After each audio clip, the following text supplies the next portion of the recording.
예수님이 그냥 쳐들어와서 만드신다라는 제목으로 하나님 말씀 증거하도록 하겠습니다. 오늘 우리 기독교에서 굉장히 유명한 사건입니다. 바울이 다메섹으로 가는 길에서 예수님을 만나서 변화받는 시간입니다. 이걸 보통 바울의 회심이다 이렇게 얘기를 합니다. 시기적으로 볼 때 주후 33년, 그러니까 바울이 32살 정도 됐을 때였다라고 추정을 합니다. 왜냐? 바울이 예수를 믿게 된 게 주 1년이라고 치기 때문에 그렇습니다. 예수님의 탄생을 BC 4년, 그러니까 예수님과 5살 정도 차이가 있다고 보는 것입니다. 근데 이것을 회심이라고 말할 수 있느냐? 저는 그렇지 않다고 생각을 합니다. 왜냐? 바울에게는 믿으려는 마음이 전혀 없었습니다. 그러니까 아무 생각 없는 바울에게 예수님이 그냥 쳐들어온 겁니다. 우리는 많은 순간 믿음을 내가 정성을 가지고 나가야 된다, 뭐 진심을 가지고 나가야 된다, 그럴 때 오는 보상이다 이렇게 생각하는데 그렇지 않습니다. 나는 아무 생각도 없었는데 주님이 내 인생에 쳐들어오시는 겁니다. 그리고 믿음의 사람으로 만드는 것, 그걸 신앙이다 이렇게 얘기를 합니다. 많은 순간에 우리는 나 중심으로 생각하기 때문에 내가 준비가 돼 있고, 내게 소원이 있고, 내게 비전이 있고, 내가 기도하고, 내가 상상하고, 내가 계획하고, 그래야 뭐가 된다고 생각하는데 그렇지 않습니다. 그냥 얼떨결에 주님이 쳐들어오는 게 믿음 사건이라는 것입니다. 오늘도 여기 뭐 예배 나오신 분들 가운데 얼떨결에 나오신 분이 있을 것입니다. 내가 여기 왜 와 있지? 그 주님이 쳐들어오신 겁니다. 그죠? 추석인데 여기 왜 와 있지? 이런 사람들이 있죠. 얼떨결에 온 분도 있을 것이고, 아니면 그게 부르심인데 나도 모르게 와서 앉아 있어요. 내 의지가 아니거든요. 예수님이 내 인생에 쳐들어오신 것입니다. 이 스토리는 이렇습니다. 예루살렘에서부터 다메섹까지가 200km 정도 됩니다. 근데 일주일 정도 걸어갈 거리거든요. 그 중간에, 그래서 보통 다메섹 길 가는 길에서, 그걸 그냥 한자로 도상이라 그러죠. 다메섹 도상에서 예수님을 만난 사건. 이 세 가지 특징이 있는데 3절에 나와 있습니다. 사울이 길을 가다가 다메섹에 가까이 이르더니 호련히 하늘로부터 빛이 그를 둘러 비추는지라. 세 가지거든요. 호련히, 두 번째 하늘로부터, 세 번째 빛이 그를 둘러 비추는지라. 특징입니다. 우리가 예수 믿게 되고 예수님이 우리를 찾아올 때 내용도 거의 이와 같습니다. 첫 번째는 호련이라는 거예요. 호련히, 잘 안 쓰는 단어죠. 요즘 우리가 쓰는 단어는 갑자기 오셨습니다. 그러니까 오순절에 성령이 임할 때도 호련히, 똑같이 갑자기입니다. 갑자기 오신다라는 것입니다. 뭐 준비해 오는 게 아니고 갑자기 오시는 겁니다. 예상 못할 때, 기대 못할 때. 그러니까 주도권이 내게 있는 게 아니라 예수님께 있다, 그걸 말하고 있다는 것입니다. 그래서 타이밍은 예수님이 잡는 거예요. 그래서 도적같이 오신다, 그런 말씀이 재림에만 통용되는 게 아니라 우리가 예수님 만나고 믿게 될 때도 그대로 통용된다는 것입니다. 호련히 오십니다. 갑자기. 그리고 두 번째는 하늘로부터 왔다, 그러니까 이건 하늘 사건이라는 거예요. 인간 주도 사건이 아니고 하나님이 주도하는 사건이다, 그런 뜻이라는 것입니다. 그래서 탕자의 회심과 좀 다릅니다. 탕자는 그래도 자기가 잘못된 걸 깨닫고 아버지께 돌아가리라, 뭐 이런 거라도 있었잖아요. 근데 믿음 사건은 그런 게 아니고, 회개야 그럴 수 있죠. 근데 처음 믿음을 갖게 될 때는 그런 거 아닙니다. 예수님이 그냥 쳐들어오는 겁니다. 우리가 많은 순간 잘못된 믿음을 율법주의라 그러죠. 율법주의가 잘 믿어 보이는데 왜 그게 잘못된 거예요? 잠깐만, 이렇게 생각하는 사람이 있는데, 기준이 자기 중심입니다. 그리고 진짜 믿음은 예수님 중심이고 하나님 중심이고, 그 차이에 있다는 것입니다. 다시 말해서 율법주의는 믿음의 근거를 나의 열심에서 찾습니다. 그러니까 내가 열심히 있기 때문에 내가 믿음 갖게 됐고 구원받았다, 뭐 이런 식의 접근이라는 거예요. 그런데 진짜 믿음은 하나님에게서 찾습니다. 그래서 하나님을 신뢰하는 거예요. 그래서 율법주의의 특징은 뭐냐면 율법을 철저히 지키는 나에게 심취되어 있는 겁니다. 그게 율법주의예요. 그래서 율법주의자들을 잘 보면은 자기에게 황홀해합니다. 아, 나 대단해, 내가 이런 것까지 했다니, 나는 보통 사람이 아니야. 그게 율법주의라는 것입니다. 이게 비슷한 것 같지만 비슷하지 않은 것 같기도 한데, 제가 자전거를 좋아하지 않습니까? 그 자전거에도 율법주의자가 있어요. 그게 바로 뭐냐 하면, 자전거는 중요한 게 타는 거잖아요. 타서 건강해지고, 그래서 많이 타면 탈수록 좋은 거 아닙니까? 비싸고 싸고의 문제가 아니라. 그래서 자전거를 많이 타는 게 진짜 믿음이라 그러면, 어떤 사람들은요, 자전거 자체에 심취해 있는 사람들이 있어요. 그래서 자전거 사가지고 튜닝이라 그러거든요. 자꾸만 고급으로 만들려고 그러고, 부속 바꾸고, 경량화, 자전거 가벼워서 보호하려고. 그래서 뭐 많이 줄이지도 않아요. 뭐 100g 줄였다고 좋아하고, 그 고기 좀 안 먹으면 되는데 그거 그죠? 100g 지렸다가 좋아하고 뭐 경량화 그다음 고가 얼마나 비싼지 탈지도 모르면서 예쁘게 꾸몄는지. 그러니까 이게 바로 뭐예요? 그 자기에게 집중돼 있는 거예요. 그래서 저는 그걸 미쳤다 그래요. 저거 미쳤다고 저거. 자전거는 어떤 걸 사든 간에 뭐 따르는 게 할지라도 많이 타는 게 최고 아닙니까? 믿음도 마찬가지. 하나님 만나는 게 중요한 거 아니에요. 그런데 많은 순간에 우리는 신앙생활 자체를 굉장히 높이 평가한다니까요. 하다가 11조하고 주일 성수하고 성가대하고 그래서 뭐 예수님 만나는 게 더 중요한 거 아닙니까? 예수님 만남은 없는 신앙. 바울도 그랬잖아요. 계속해서 예수님 만남이 없는 하나님 만남이 없는 그냥 신앙 생활을 했잖아요. 그게 율법주의라는 것입니다. 자기 중심에 돼 있다는 거예요. 우리는 얼마나 행위나 공로에 관심이 많은지 누군가가 와가지고 이렇게 얘기하잖아요. 참 멋있습니다. 잘하셨습니다. 뭐 훌륭하십니다. 이렇게 얘기하면 뭐라고 대답하면 돼요? 은혜잖아요. 날 잘 봐주니까. 감사합니다. 그러면 되는데 말끝마다 그래요. 네, 더 열심히 하겠습니다. 더 잘하겠습니다. 지금 네가 잘나가지고 내가 칭찬해 주는 게 아니고 그냥 은혜를 칭찬해 주는 분도 있잖아요. 근데 지금 자기가 잘나가지고 칭찬받는다고 생각한다고. 그러니까 더 열심히 해서 더 칭찬받겠다는 거예요. 더 잘해가지고 더 칭찬받겠다는 거예요. 우리 입에 배 있죠. 초등학생 애들도 이렇게 뭐 칭찬해주면 더 열심히 하겠대요. 그거 아니고 더 잘하겠대요. 네가 잘하고 못하고 때문에 내가 칭찬하는 게 아니야. 그냥 예뻐서. 예쁜 걸 어떻게 더 잘해요? 예쁜 짓을 해야 되나? 우리가 그러고 있다는 것입니다. 무슨 얘기예요? 공로, 행위, 노력 이런 거에 뿌리 깊게 우리에게 쓴 뿌리가 있어요. 그러니까 그거 아니면 나는 뭐 사랑받지 못한다, 버림받았다. 그러니까 날마다 힘들어하게 된다는 것입니다. 하나님 중심은 뭐냐면 내가 믿는 거는 내 중심이잖아요. 내가 믿는 게 아니고 믿게 되는 겁니다. 또 더 쉽게 말하면 믿어지는 거예요. 그래서 에베소서 2장에는 믿음이 하나님의 선물이라고 그러잖아요. 믿게 됐어요. 내가 믿어진다고. 믿지 않을 수 없는 상황을 주님께서 만들어 주셨다고. 그래 감사가 나오는 거지. 내 공로, 자랑 그런 게 있을 수 없다는 것입니다. 여러분 가운데 지금도 내가 믿었다고 생각하는 분 있습니까? 그 율법주의입니다. 믿어진 거잖아요. 믿게 됐잖아요. 우린 뭐예요? 은혜에 감사가 나올 뿐이죠. 어떻게 내가 믿게 됐지? 나 같은 죄인이? 그게 구원이라는 것입니다. 세 번째는 빛이 그들을 둘러 비추는지라 그랬죠.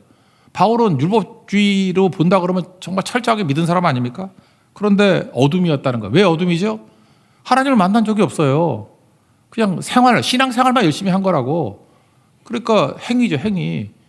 행위 다 하면은 뭐 어떻게 되겠지 그런 거예요. 그러니까 신앙은 체험인데 하나님 만나는 체험이 없으니까 이게 고갈되는 거죠. 어둠이죠, 어둠. 그래서 예수님이 빛으로 오시잖아요. 정오의 빛이라고 했어요. 정오의 빛보다 더 밝은 빛. 22장에 나오죠. 그러니까 12시 빛이 얼마나 셉니까? 그 빛보다 더 센 빛이 있더래요. 태양빛보다 더 센 빛. 빛으로 오신 예수님이라는 거예요. 무슨 뜻입니까? 너는 어둠이다 그런 뜻이죠.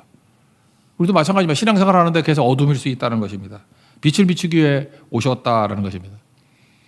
우리 제 나이쯤 되면은 여러 사람들 만나지 않습니까? 다 나름대로 자기 분야에서 잘 나가는 사람들이 많아요. 어떤 사람이 이렇게 질문을 했어요. 하나님이 바퀴벌레를 왜 만드셨지? 다 신앙인들입니다. 바퀴벌레를 왜 만드셨지? 근데 서로 다 얘기를 해요. 뭐 공학자는 공학자대로, 생물학 하는 생물학으로, 뭐 고등학교 선생님은 선생님 나름대로. 그래서 제가 제일 인상적이었던 게 뭐냐? 어떤 신학 교수의 말이에요. 우리가 얼마나 어둠을 사랑하는지 깨닫게 하기 위해서. 난 그게 가슴에 와닿더라고. 바퀴벌레 보셨습니까?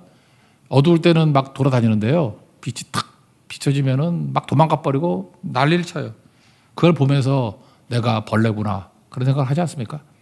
카페를 가봐도 밝은 빛이 있는 가운데는 아무도 안 앉아요. 구석에 어두컴컴한데 우리가 얼마나 어둠을 사랑하는지 알죠? 요한복음 1장에 나오잖아요. 우리가 빛을 싫어합니다. 그런 존재라는 걸 깨달아야 된다는 거예요. 내가 다 안다고 생각하고 내가 똑똑하다고 생각하지만 어둠입니다. 그래서 예수님이 빛으로 다가오셔서 자기 주도적인 인생을 깨버리고 어둠에서 빛으로 우리를 이끌어 가신다는 것입니다. 사도 바울은요, 뭐든지 자기 중심이었어요. 내가 생각하는 대로 옳은 것, 내가 하는 행동이 바른 것이고 내 뜻대로 되지 않는 사람들은 다 핍박해서 죽여버려야 되고 그러니까 박해자잖아요. 그러다가 예수님이 오셔가지고 그로 하여금 그 자기 중심적인 것을 깨버리고 가장 타인 의존적인 인생을 만들어 버리십니다. 그래서 8절에 보니까 사울이 땅에서 일어나 눈을 떴으나 아무것도 보지 못하고 사람의 손에 끌려 다메섹으로 갔다 이런 얘기가 나옵니다. 자기 주도에서 완전한 수동태가 돼버렸죠. 걷지도 못하는 거예요. 다른 사람의 손에 끌려가지고 더듬더듬 해가지고 다메섹에 들어가게 되었다. 하나님 우리 사랑하십니다. 우리 말라기 1장에 나오는 얘기라 그랬죠. 야곱은 사랑하시고 에서는 미워했다. 야곱을 사랑하는 방법이 뭐죠? 환란이잖아요. 환란. 지난 주간에 환란이 나를 위해 일하고 있다. 그런 제목의 말씀이 있었죠. 환란이 뭡니까? 환란을 자꾸만 잘못으로 생각해요. 내가 잘못했기 때문에 징벌로서 환란이 왔다. 안 그렇습니다. 그게 무슨 기독교예요. 우리가 경건하게 살고자 하는 자들은 핍박받는다, 박해받는다 그러잖아요. 환란이 있는 거죠. 환란은 내가 뭐 잘못해서 오는 것도 있겠지만 여러 가지 다른 의미가 있다는 것이다. 환란은 일단 제일 중요한 건 나를 무너뜨리는 거예요. 바울같이 자기중심적인 인생을 무너뜨리는 거예요. 어떻게 보면 눈 멀게 되는 거고 환란 아닙니까? 남의 손에 이끌려가는 거. 그래서 자기가 무너지잖아요. 철저히. 그리고 환란은 그걸 통과하는 과정 속에서 내가 실력이 생기는 거예요. 실력이. 여러분 쉽게 가는 거 실력 안 생깁니다. 근데 환란은 연단은 인내는 소망을 이루는 줄 알미니라. 그러니까 환란이 우리에게 주는 유익이 뭐예요? 연단, 강해지고 인내할 줄 알고. 그게 실력 아니에요? 실력을 기르게 된다. 그러니까 환란은 학교입니다. 학생들에게 있어서 학교는 환란 아니에요?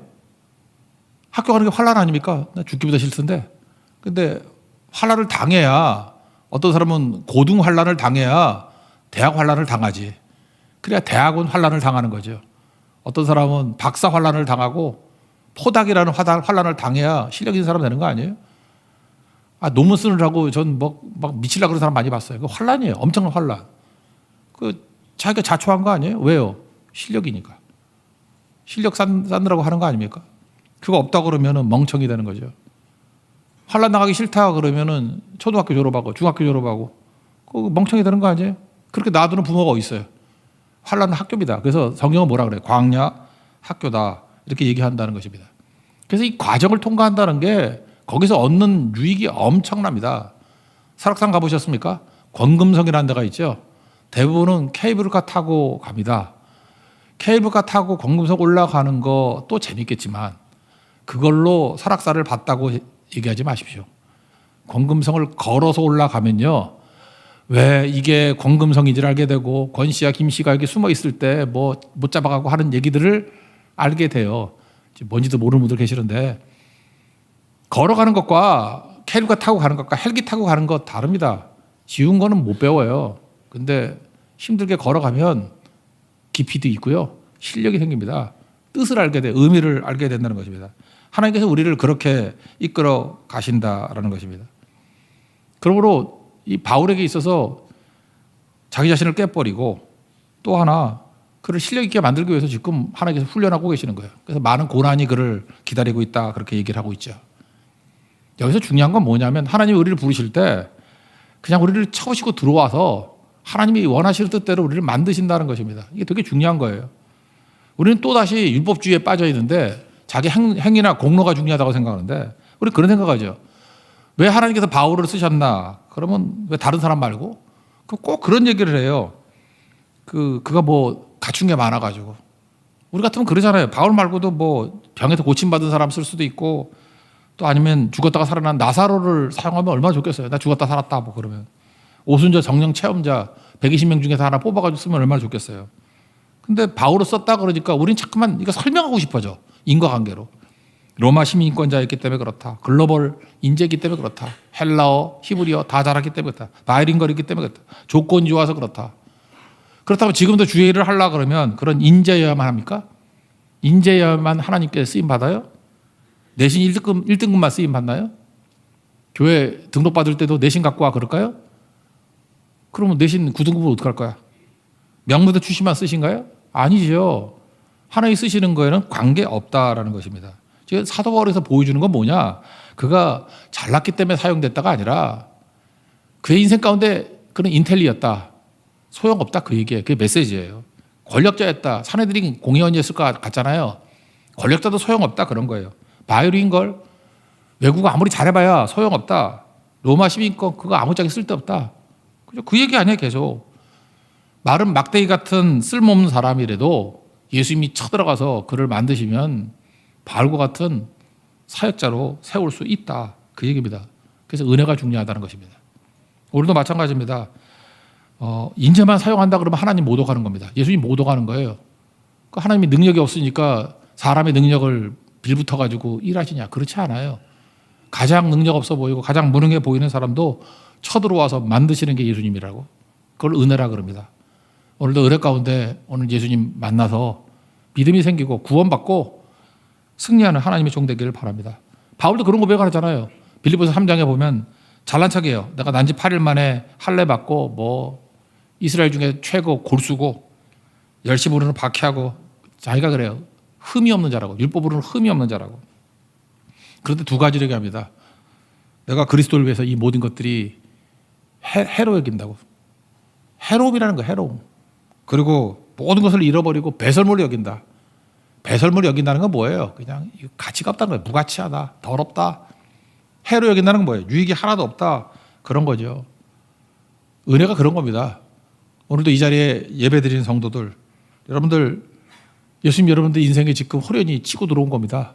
그리고 예수님이 나의 모든 죄를 씻어주시고 나를 구원해 주시고 하나님의 사람으로 세워주시기를 원한다는 거예요. 이제 이전과는 다른 인생 살기를 원하신다는 것입니다.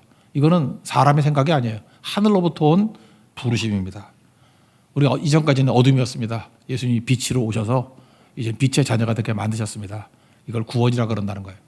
오늘도 예수님의 구원을 발과 같이 누릴 수 있는 믿음의 신실한 종 되기를 축원합니다. 그럼 그 다음 큰 단계, 오늘 성경 공부 교재가 열왕기상 22장이거든요. 아합의 죽음입니다. 아합의 죽음을 저는 이렇게 살피지 않았으면 좋겠다고 생각을 해요. 인과응보다, 권선징악이다. 결국은 나쁜 일만 골라 하더니만 결국은 죽는구나. 상하국에 산다고 잘난 척 하더니만 결국은 죽는구나. 그건 기독교 메시지를 잘못 이해하고 있는 거예요. 아합이 죽을 때, 믿지 않고 죽을 때 하나님의 마음이 얼마나 아팠을까. 그런 접근이 맞습니다. 왜냐? 선지자를 3명이나 보내가지고 아합이 돌아오기를 원하셨어요. 그리고 한 번은 회개하면서 돌아오니까 하나님이 너무너무 기뻐하셔서 막 자랑하잖아요. 너 아합이 회개하는 거 봤니? 겸비해서 저렇게 회개하는 거 봤니? 내가 당대에는 심판하지 않을 거야. 막 기뻐하는 하나님의 모습이 막 보이잖아요. 선지자 보내고 또 보내고 또 보내고. 나중에 선지자는 아니지만 자기 친구 남쪽 유다의 왕 사밧을 보내가지고도 또 권면하잖아요. 근데 말귀 못 알아듣고. 그러니까 여러분 친구도 선지자 중에 하나입니다. 친구라는 선지자를 보내가지고 그게 권면하는 거예요. 그럼에도 불구하고 저버리고 하다가 죽어요. 우린 통쾌하다가 아니라 슬픔을 느껴야죠. 아, 하나님이 얼마나 아프셨을까. 왜냐? 하나님께서는 모든 사람이 구원받기를 원하시고 잘 되기를 원하신다는 것입니다.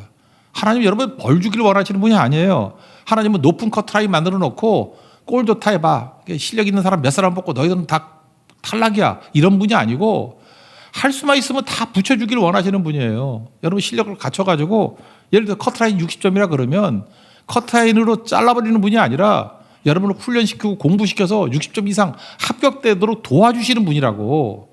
할 수만 있으면 합격되도록 그렇게 모든 걸 다 준비시켜주고 예상 문제까지 다 줬음에도 불구하고 무시해버리고 안 쳐다봐가지고 떨어지면 얼마나 가슴 아프겠어요. 다 해줬는데 그걸 거절하냐? 그게 아합이었다라는 것입니다. 종종 장례식을 하다 보면요. 자녀들은 믿어요. 예수님 잘 믿는데 부모님이 안 믿고 돌아가신 것 같은 분들이 있잖아요. 근데 교회 요청을 해서 장례식을 합니다. 물론 돌아가시 직전에 가가지고 이제 영접 기도할 때도 있습니다. 근데 그것도 못하고 급하게 돌아가신 분이 있어요. 그럼 장례식 할 때 꼭 자녀들이 부모님이니까 안타까우니까 우리 아버지, 우리 어머니 천국 갔을까요? 그럼 대부분의 목사님이 안 믿었으니까 지옥 갔어. 그렇게 말해요. 얼마나 마음이 아플까, 그죠? 저도 옛날에 그랬어요. 그냥 묻는 사람도 없었죠. 물으면 아시면서 잠깐 물어요. 이렇게 얘기했던 적이 있었다고요. 근데 우리가 구원받았는지 안 받았는지 잘 모르잖아요. 우리 예수님 십자가 다리차 때 우편 강도가 나쁜 짓 했으니까 그 바라바보다도 더 나쁜 놈이었으니까 잡힌 거 아니에요? 그러니까 최고 악질이라고. 그러니까 우리가 보통 생각하는 것보다 더 악질이에요. 양쪽에 달린 강도들은. 아마 한 100명씩 때려 죽였는지도 몰라. 연쇄 살인범인지도 몰라. 그런 자들이에요. 근데 예수님께 당신의 나라가 임하실 때 나를 기억하소서. 그랬더니 예수님이 뭐라 그래요? 오늘 내가 나와 함께 낙원에 있으리라. 그 한마디 해서도 구원받는데 우리가 어떻게 구원받는지 모르잖아요. 그래서 제가 종종 물어봐요. 그거 어떻게 사셨어요? 그래서 제가 일대기를 쭉 물어봐요. 물어보면 옛날에 손자들이 그 교회에 한번 데려다 준 적이 있대. 제 속으로 그래요. 겉으로는 표현하지 않았지만 속으로 손자를 교회에 데리고 올 정도면은 예수님 믿었는지 어떻게 하냐고 속으로 믿고 말하지 않았을지 잘 모른다고 좀 그렇게 얘기합니다.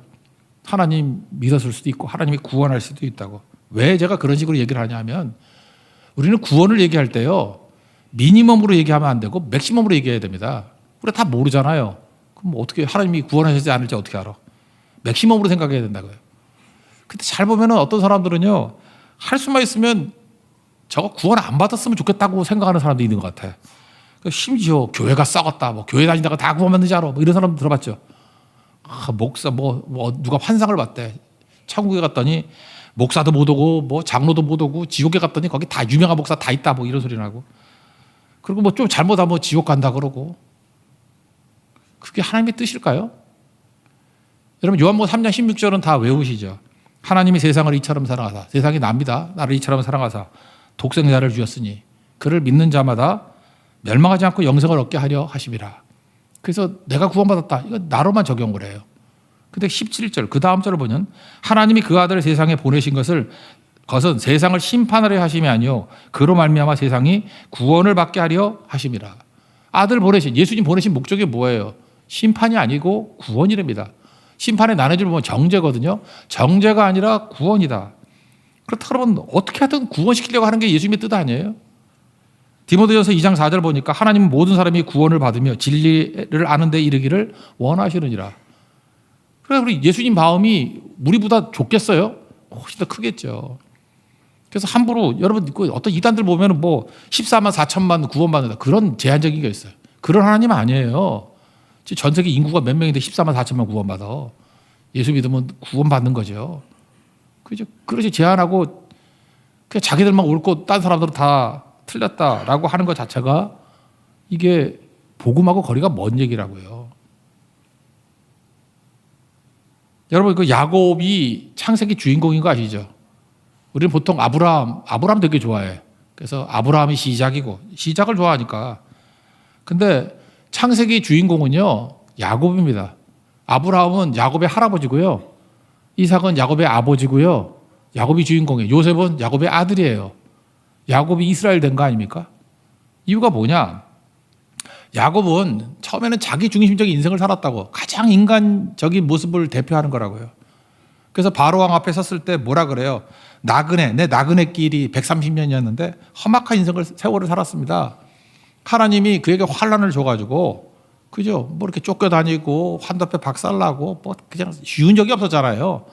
그냥 아내 하나 얻는데도 14년 걸리고 뭐 노동하고 하여튼 죽도록 고생만 했습니다. 그래서 자기 자아가 깨져가지고 마지막에 뭐라 그러냐? 험악한 인생 살았고 이름은 이리로다. 하나님의 뜻대로 마지막에 하나님께 경배하고 그 다음에 축복하는 인생으로 끝을 맺잖아요. 자아가 다 무너지고 부르심 따라 사는 인생으로 변화가 되잖아요. 그런데 그렇게 될 때까지 권금성에 걸어 올라간 사람이 그 사람은 케이블카 타고 올라간 사람이 아니고 그 모든 과정을 거치면서 뭘 깨달았냐면 하나님은 마음을 깨달은 거라고요. 하나님은 한 명도 단 하나도 잃어버리는 것을 원치 아니하신다. 아들이 12이었습니다. 12이었는데 이 아들들이 다 쓰레기 같은 아들들이었어요. 첫 번째 아들 서모, 그 엄마죠. 어머니하고 관계를 맺어서 동침했다고 천류를 저버린 거죠. 우리 같으면 뭐예요? 호적에서 파가야죠. 이런 놈은. 근데 그도 살렸어요. 살려가지고 루벤 지파가 됐잖아요. 두 번째, 세 번째 레위 시므온은 칼 들고 원주민 죽여가지고 멸절의 위기가 돼버렸다고요. 그래서 막 너무 화가 나가지고 막 저주하고 그랬잖아요. 그럼에도 불구하고 다시 살려서 특별히 레위 같은 사람은 제사장 지파 됐잖아요. 가장 악질이 칼 들고 설치는 녀석이. 맞죠? 너는 칼 들고 산다 그러는데 참 하나님은 유머러스 하죠. 진짜 칼 들고 제사장이 맨날 짐승 잡잖아. 칼 들고 하다가 진짜 칼 쓰는 자가 됐다고. 근데 그것이 하나님을 위해서 희생 제사를 위해서. 네 번째 아들 유다의 메시아 지파 아닙니까? 메시아 지파지만 유다 어떤 사람입니까? 창세기 읽다가 한 장 빼버리고 싶죠. 38장. 무슨 얘기가 나와요? 며느리하고 잠자리 해가지고 애를 그것도 쌍둥이나 낳았어. 알아요? 이런 정도면 이게 말이 돼요? 이게 무슨 성경이야? 그죠? 이상하잖아요.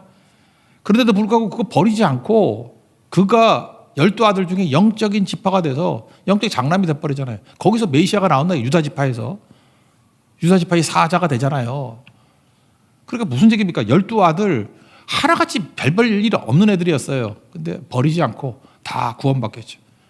만약 우리가 제한적인 시각을 가지고 접근한다 그러면 이거 볼 때 쓸만한 거 요셉 정도밖에 없어. 다 자르고. 우리도 그러죠. 다 배제하고 남는 거 하나도 없죠. 이게 문제가 돼요. 여러분 명절입니다. 추석. 우리 한국 사람들에게서 명절은 정제의 계절이에요. 지금부터 이제 뭘 정제할까? 우리가 딱 보니까 벌써 아니 주일인데 찬양 인도자 어디 갔어? 뭐 이런 거 그죠? 그죠? 이렇게 섬기지도 않고 예배도 안 드리고 어딜 갔나? 뭐 또 뒷조사를 해버릴까요? 뭐 이제 해외 여행을 갔다고 이중의 악질, 고향도 아니고 여행을 가. 그러잖아요. 그죠? 뭐 명절에 이게 허점들 많잖아요. 또 명절에 또 만나면 또 뭐예요? 이제 6개월 동안 별 어떤 거 물어봐야죠. 왜 결혼 안 해? 뭐 그러니까 애들이 안 가지. 왜 취업을 안 해? 왜 애를 안 낳아?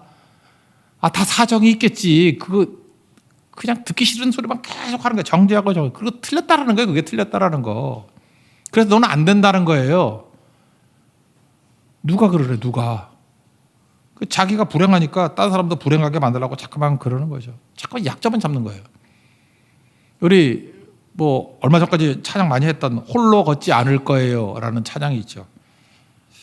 이거 요즘에 욕 되게 많이 먹어요. 이거 뭐냐? 찬양이라 하는데 왜 그 안에 하나님도 없고 예수님도 없고 그러냐고. 저도 그게 좀 약간 좀 그랬어요. 그러니까 저는 욕 안 하고 붙여 부르잖아. 영광 보이소서 하고 붙여 부르잖아. 앞에 너무 없어가지고 예수로 사는 인생과 그렇게 붙여 부르잖아. 디코드니까. 그래서 확실하게 해주려고. 근데 이거 가지고요 믿지 않는 사람들도 전화 벨소리로 이거 나오는 사람 봤어. 그리고 믿지 않는 사람들도 좋대. 이런 식으로 하면 You Raise Me Up이라는 찬양도 있었잖아요. 그 You가 뭐 우리는 예수님이라고 생각하지만 그냥 You로 보잖아요. 당신으로. 그죠? 주로 보면 되는 거 아니에요? 그거 갖고 제가 볼 때 예수 믿고 돌아온 사람들 되게 많이 있는데 저는 이 찬양단도 유래가 있다고 생각해요. 이 찬양계 이 보컬 중에 노래 부르는 사람 중에 2명이 암 환자예요. 젊은 애들인데 그러니까 어떤 면에서 간절한 마음으로 하나님 바라보면서 찬양하고 작곡하고 다 그렇게 빤빤하게 행복해서만 하는 것들 아니에요. 환난을 통과하면서 하나님을 고백하고 그런 식의 중간 정도의 고백을 통해서 전도가 되게 만들고 정신을 안 부르면 될 거 아니에요. 왜 자꾸 욕을 해? 욕을 하긴. 노골적인 보혈의 피, 뭐 주의 보혈 능력이 또 이렇게 불러도 되고 또 이 정도도 있으면 싫으면 안 부르면 될 거 아니에요. 왜 욕을 해? 그러니까 심판하러 정죄하러 온 게 아니라 구원시키러 왔다 그러는데 구원에 도움이 된다 그러면 힘이 되는 거죠. 바리새인의 논리가 뭔지 알아요? 맨날 안 된대. 세리도 안 되고 창기도 안 되고 뭐 누구도 안 되고 그러니까 그거 지만 구원받잖아 지만. 근데 예수님이 뭐라 그래요? 이 회칠한 무덤아, 이 독사의 자식들아. 우리나라는 개가 많고 이스라엘은 독사가 많아요. 뭔 소리인지 알죠? 예수님이 욕한 거. 너도 천국 못 가면서 왜 천국 가려는 사람 문 걸어 잠그고 있니? 그러잖아요. 예수님 어떻습니까? 현장에서 가늠하다 잡힌 여인. 이거 명백한 죄인 아니에요. 세컨 찬스 주잖아요. 정죄하는 자 있느냐? 없다. 나도 너를 정죄하지 않는다. 다시는 죄에 범하지 말라. 남편이 5명 있는 여자 있어. 사마리아 여인. 지금 있는 남편은 네 남편 아니다. 결국 그도 구원시키잖아요. 삭개오.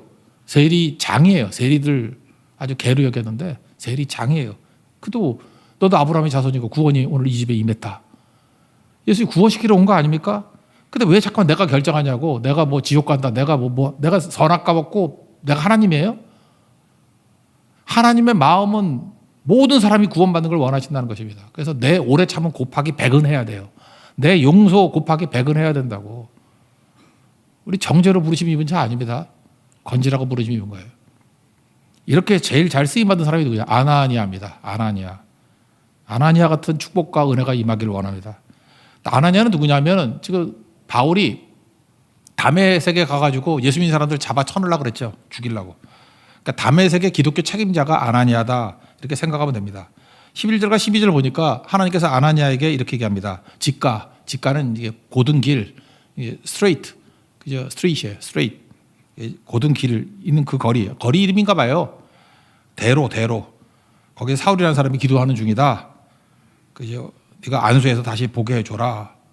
그렇게 하나님께서 말씀하십니다. 그랬더니 이상한 거예요. 바울은 어떤 사람이었습니까? 사울은 크리스찬 사냥꾼이거든요. 예수 믿는 사람 다 그러니까 추노같이. 그러니까 예수 믿는다 그러면 다 잡아 쳐내려고 하는 크리스찬 사냥꾼이라고. 그래서 이 다메섹에 있는 사람이 소문 안 들었겠어요? 지금 우리를 사냥하려고 사울이라는 사람이 오고 있다. 그때 막 저 같으면 기도했을 거예요. 내가 아나니아라 그러면 사울이 타고 오는 자동차의 내비게이션이 망가지게 해주세요. 그죠? 뭐 이렇게 기도했고 아니면은 세게 한번 그의 눈이 멀게 해주세요. 그랬더니 소식이 들려오는 거예요. 진짜 눈이 멀었대. 할렐루야 아멘 응답이 되었다. 그래서 되게 좋아하고 있는데 하나님이 나타나셔가지고 만나러 가래요. 그리고 눈이 안 보이게 되는데 네가 보이게 만들고 성령 충만하게 해주고 세례주라. 그랬더니 예수님께 설명을 합니다. 우리도 그러죠. 그 예수님의 뜻이 마음에 안 들면 예수님 정신 차리세요 하고 설명하잖아요. 설명이 13절 14절인데 이렇게 설명을 합니다. 한번 읽어보세요. 13절 14절 시작. 아나니아가 대답하되 주여 이 사람에 대하여 내가 여러 사람에게 듣사온즉 그가 예루살렘에서 주의 성도에게 적지 않은 해를 끼쳤다 하더니 여기서도 주의 이름을 부르는 모든 사람을 결박할 권한을 대제사장에게서 받았나이다 하거늘. 우리가 맨날 이래요. 하나님을 설득하려고 그래. 하나님 이거 모르세요. 내가 전부 알려줄게요. 하나님 이거 몰라요. 다 아시죠. 그래서 하나님이 원래 이런 것을 의도 잘 설명 안 하는데 하도 한심하니까 한번 설명해 줘요. 15절 16절 시작. 주께서 이르시되 가라 이 사람은 내 이름을 이방인과 임금들과 이스라엘 자손들에게 전하기 위하여 택한 나의 그릇이라. 그가 내 이름을 위하여 얼마나 고난을 받아야 할 것을 내가 그에게 보이리라 하시니. 저는 아나니아의 위대성이 여기에 있다고 생각합니다. 주님이 이렇게 말씀하시니까 아멘하고 갔잖아요. 이제 자기 두려워 떠는 사람. 가가지고 뭘 했어요? 17절 보니까 다시 보게 만드시고 성령으로 충만하게 하시고 그랬더니 18절에 눈에서 비늘 같은 것이 떨어지고 다시 보게 되고 세례를 줬습니다. 우리 크리스천들이 해야 될 일이 뭐냐? 우리가 은혜로 구원받고 은혜로 믿음 갖게 되었잖아요. 명절 이 정죄의 계절에 정죄하지 맙시다. 심판하지 말고 판단하지 말고 뭐 한다고 판단해요 우리가. 그리고 우리가 모르는 부분이 있어요. 하나님께서 그를 사랑하시고 붙들어 주시는 부분이 있다고. 내가 다 모르잖아 그거. 아나니 같이 다 모르잖아요. 어떤 사건이 벌어진지 모르잖아요. 그렇다 그러면 맥시멈으로 생각하라고. 구원받는 역사가 벌어질 것이다. 우리가 오늘 끝나고 난 다음 그날에 찬양할 건데 천국에 섰을 때 내가 아는 사람만 구원받는 거 아니에요. 예수님과 그 사람 사이에 뭔가 만남이 있었어. 사건이 있었다고. 그래서 저런 사람도 구원받았구나. 나도 구원받았는데 왜 그런 사람이 구원 못 받겠어요? 정죄가 아니라 우리가 그날에 같이 그날에 예수님 앞에 서 있게 된 것을 찬양하면서 지금 당장 복음이 증거가 안 된다 하면 기도하고 돌아오십시오. 마귀의 견고한 질이 무너지듯이 기도할 때 진들이 무너지기 시작하고 장차 그가 그리스도 안에서 한 마음으로 예배드리는 그 장면을 발견하게 될 것입니다. 그런 기적과 축복을 맛보는 믿음의 종 되기를 축원합니다. 자리에서 일어나겠습니다. 그날에 찬양하겠습니다. 그날에.